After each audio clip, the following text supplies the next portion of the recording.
नमस्कार दोस्तों, आप देख रहे हैं नमो भारत न्यूज। मैं हूं शुक्ला। दोस्तों, आपने देखा होगा कि पिछले कुछ समय से किस प्रकार से राष्ट्रवादी पत्रकारों के साथ ये जो कांग्रेस की सरकारें हैं, जो 2-4 राज्यों में बिल्ली के भाग से छींका टूटने के जैसे इन्हें ये राज्य मिल चुके हैं, उस राज्यों में किस प्रकार से राष्ट्रवादी पत्रकारों के साथ क्या क्या सलूक कर रही हैं। और ये मुद्दा कोई आजकल का नहीं है, यह मुद्दा बहुत पुराना है और ये कब से चलता हुआ आ रहा है, उस बारे में आज एक बहुत बड़ा खुलासा हुआ है, वो मैं आपको बताने वाला हूं। और आज मैं आपको यह भी बताऊंगा कि कैसे लोग जो खुद गोदी मीडिया हैं, वो आपको किस प्रकार से चम्मच में दूध रखकर आपको पिला रहे हैं और आप इनकी बातों में आराम से आ जाते हैं।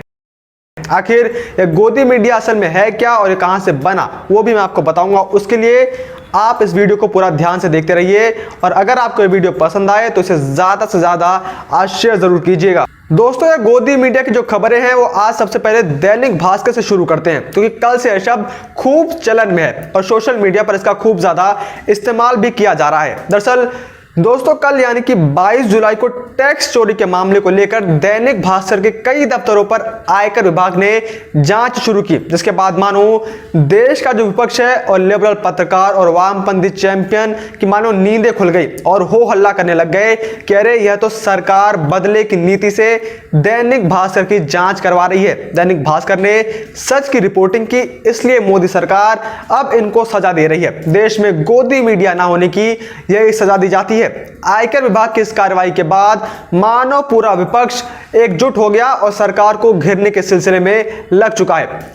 आखिर इनकी असलियत क्या है? क्या वास्तव में सरकार के कहने पर हो रहा है या फिर टैक्स चोरी ही असली वजह है? आइए उसके ऊपर भी एक नजर डाल लेते हैं। दरअसल टैक्स चोरी के मुद्दे को लेकर एक बड़ी खबर सामने निकल कर आई है। दोस्तों, कोई मीडिया हाउस जो 1992 तक 100 करोड़ का भी नहीं हुआ करता था, वो 2021 आते आते हजारों करोड़ का कैसे हो गया, यह किसी से छिपा नहीं है। इसे समझने के लिए ज्यादा ज्ञान की जरूरत नहीं है। आपको बता दूं कि सरकारी सूत्रों के हवाले से कहा जा रहा है कि समूह विभिन्न क्षेत्रों से जुड़ा हुआ है, जिनमें मीडिया, बिजली, कपड़ा और रियल एस्टेट प्रमुख क्षेत्र हैं। इसका सालाना टर्नओवर करीब 6000 करोड़ रुपए से अधिक का है। समूह में होल्डिंग और सहायक कंपनियां सहित 100 से अधिक कंपनियां जुड़ी हुई हैं। आपको यहां पर एक बात पर और गौर करनी चाहिए कि एक अखबार बेचने वाला मीडिया समूह जो कि एक अखबार 2 से 3 रुपए में बेचता है, चलिए मान लेते हैं कि ज्यादा से ज्यादा यह अखबार 5 रुपए का एक अखबार बिक जाता होगा। ऐसे में आज के समय में अखबार पढ़ता कौन है? ऐसे में लोग अखबार बेच बेचकर 6000 करोड़ रुपए का टर्नओवर कहां से बिठा रहे हैं। आपको सुनकर हैरानी होगी कि इतना टर्नओवर तो बड़े बड़े मीडिया ऑर्गेनाइजेशंस का भी नहीं है। यहां तक कि जी न्यूज का भी सालाना टर्नओवर मात्र 550 करोड़ के आसपास है, तो वहीं एनडीटीवी का सालाना टर्नओवर 300 करोड़ के आसपास है, जबकि एक अखबार बेचने वाली मीडिया हाउस का टर्नओवर 6000 करोड़ के पार है। इससे आप समझ सकते हैं कि आखिर इनके पास इतना ज्यादा पैसा आ कहां से रहा है। इस मीडिया हाउस में पहले काम कर चुके एल शीतल ने भी इसके ऊपर लिखते हुए बताया कि अखबार के नाम पर सरकारों से औने पौने दामों में लोग जमीनें हथियाना और फिर उन जमीनों का मनमाना इस्तेमाल करना इन लोगों का विशेषाधिकार है। बिल्डरों के साथ मिलकर फ्लैट, डुप्लेक्स बनवाने, बिकवाने और व्यापारियों से मिलकर उनके उत्पादों की बिक्री बढ़ाने के लिए अपने पाठकों को उकसाने का धत्क्रम करने में लोग सबसे आगे हैं। और आज जब इनके कारनामों को लेकर जांच की जा रही है तो लोग उसका आरोप सरकार पर थोप रहे हैं कि सरकार बदले की नीति की वजह से जांच करवा रही है। और जो लोग अक्सर ये लोग जो गोदी मीडिया का रोना लगाकर रखते हैं, आज उनकी भी पोल खुलकर सामने आ चुकी है।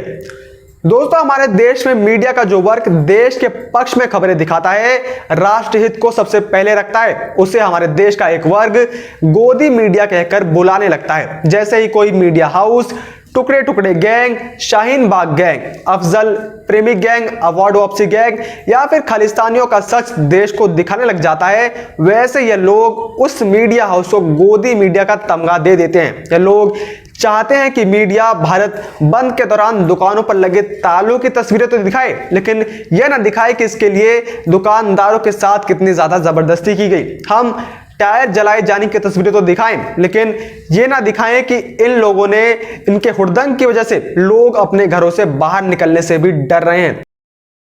लोग चाहते हैं कि हम ये कहें कि नागरिकता कानून देश के लिए अच्छा नहीं है, लेकिन हम ये ना दिखाएं कि कैसे लोग इस विरोध की आड़ में देश विरोधी ताकतों को मंच दे रहे हैं। यानी हम इनके फरमाइश पर पत्रकारिता करें और सच दिखाने वाली मिनटों और घंटों लंबी तस्वीरों को टिकटॉक के 15-15 सेकंड के वीडियोस में बदल दें और इन्हें इनके एजेंडे के प्रचार का अवसर उपलब्ध कराएं। जब हम ऐसा नहीं करते हैं तो हम गोदी मीडिया हो जाते हैं, लेकिन असल में लोग खुद गोदी मीडिया हैं जो सत्ता के गोदी में बैठकर पले हैं। देश के अंदर गोदी मीडिया के शब्द को चलन में लाने वाला एनडीटीवी खुद गोदी मीडिया है जो कि कांग्रेस के गोदी में बैठकर बना है। यहां तक कि एनडीटीवी की शुरुआत प्रधानमंत्री निवास से हुई और जब एनडीटीवी अपनी स्थापना की 25वीं वर्षगांठ मना रहा था तो इसके लिए जो जगह चुनी गई थी वो भी राष्ट्रपति भवन था। और यह सब हम नहीं कह रहे हैं, यह सब बातें दूरदर्शन के वरिष्ठ पत्रकार अशोक श्रीवास्तव कह रहे हैं। और अगर आपको अब भी इस बात पर भरोसा नहीं हो रहा तो आप अशोक श्रीवास्तव के इस छोटी सी वीडियो क्लिप को देख लीजिए, फिर आपको यह सब पूरा माजरा समझ में आ जाएगा। देखिए, गोदी मीडिया वो कहते हैं तो खुद दूसरों की गोदी में बैठे रहे, जिनका पालन पोषण जो है दूसरों की गोदी में हुआ, एक सत्ता में हुआ। गोदी मीडिया किसको आप कहते हैं? एनडीटीवी को। वो एनडीटीवी जिसका उद्घाटन जो है प्रधानमंत्री कार्यालय में हुआ। आप प्रधानमंत्री कार्यालय में, बात बहुत सारे लोगों को नहीं, हाँ नहीं, मतलब मैं आपको बताता हूँ, मनमोहन सिंह देश के प्रधानमंत्री थे। एनडीटीवी जब लॉन्च हुआ था तो उसकी लॉन्चिंग पार्टी जो प्रधानमंत्री कार्यालय में होती है। तो गोदी मीडिया तो आप हैं जो सालों से सत्ता की गोद में पलते रहे। आप सालों से सत्ता की गोद में पल करके किस तरह से आप इस देश को, इस देश के जनमानस की जो रियल चीजें हैं उनको बेनकाब करते रहे। किस तरह से आप सरकार की गोद में बैठ करके लगातार जो है धांधलेबाजी, घपलेबाजी करते रहे। एक नंबर का पैसा, 2 नंबर के पैसे से मीडिया हाउस चलाते रहे और आप आज दूसरे को गोदी। मैं ये खुलकर कह चुका हूं, अपने प्रोग्राम में कह चुका हूं, दूरदर्शन के प्रोग्राम में, और ये बात मुझे कहीं भी कहने में गुरेज नहीं है कि एनडीटीवी का जो पूरा था, एनडीटीवी बना कैसे? दूरदर्शन की टेप्स यहां से चुराई जाती थी। आज दूरदर्शन में कौन नहीं जानता कि यहां से फुटेज चुराई जाती थी सरकार के पैसे से। सरकार के लिए आप 2 पैसे का काम करते थे क्योंकि सरकार आपके कब्जे में थी, इसलिए आप 2 पैसे का काम करके आप 2 लाख रुपए कमाते थे सरकार के पैसे से और यहां के इक्विपमेंट यूज करते थे। यहां की टेप, यहां के इक्विपमेंट को आपने मिसयूज किया, उसको चोरी किया और उस तरह से एनडीटीवी बना। तो आज आप दूसरों को गोदी मीडिया कह रहे हैं, तो मैं कहता हूं सबसे बड़े गोदी मीडिया आप हैं। एनडीटीवी की तैयारी इसलिए गिर रही है क्योंकि उनको फुटेज नहीं मिलता है, उनको जो कंटेंट चाहिए वो नहीं मिलता है। नहीं, उस पर मैं नहीं जाता, वो एक अलग बात है। वो अगर किसी की टीआरपी गिरना कम होना मैं नहीं जाता, क्योंकि मैं पर्सनली मेरा आपसे मुझसे आप कहेंगे तो मैं कहूंगा कि एनडीटीवी जितने आज की तारीख में जिस तरह के जो चैनल्स हैं जो हल्ला मचाते हैं, जिस तरह के, हाँ नहीं, मैं हल्ला जो मचाते हैं, जो लोग सांप छुछुंदर की जो कहानी दिखाते थे, इस तरह के भी हमने मीडिया हाउस देखे, उनमें मैं मानता हूँ एनडीटीवी थोड़ा सोबर और ठीक चैनल है, इसमें कोई दो राय नहीं। मैं उसकी खबरों की, उसके कंटेंट को वो नहीं, लेकिन उसके कंटेंट में एक तरफा चीजें साफ दिखती हैं और उसके जो पत्रकार हैं वो दरअसल मुझे लगता है वो गोदी मीडिया दिखते हैं।